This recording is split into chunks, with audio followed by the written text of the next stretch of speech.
Đấy. Xem tập trên trong xem nó đàn kìa lần xa đó kìa anh xa xem anh tiếp được không Nghe kì xong rồi xong nó đây trời thả tiếp theo chơi này ba chắc là được mà bạn nè thả chọi chạy trong này nó để chọi mà anh có tài đi cho mình nè cái nó mới mắc nó mới lên trên mặt rồi làm hỏng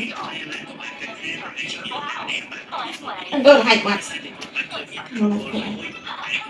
anh chọn nó không nè cho ăn anh sắp sắp đây nè cho ăn nè để ngay nè đây thằng nè anh đang ngay rồi xe nó bị mất nó xe nó mất không ở xe chém con này cụt ở tên cụt nó mất xe anh làm này nè xe tiền đi mà chơi à xe chân á đây ông nha bạn tha còn cái xe chân việt trong kia rồi nữa đây ở trong anh đi cái gì học anh ơi xong rồi anh lên lá con cái máy xịt tại sao mày mua cho con ạ mua cho con ạ tham gia cái thật em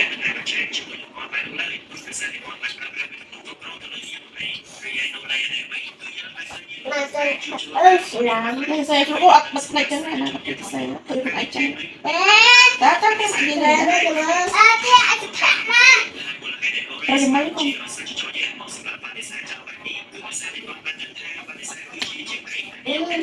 bạn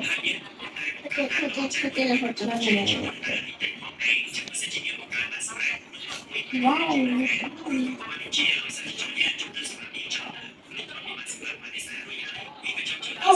cái này phải đồng cái này ăn lên mà chuyện tiếp theo này nó tính này xem cho cái nó ăn lên mà tôi sẽ không được gì nói chuyện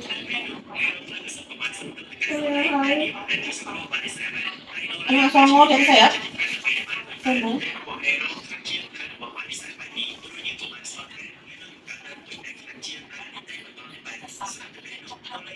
wow có thể đi còn là cái lạnh đấy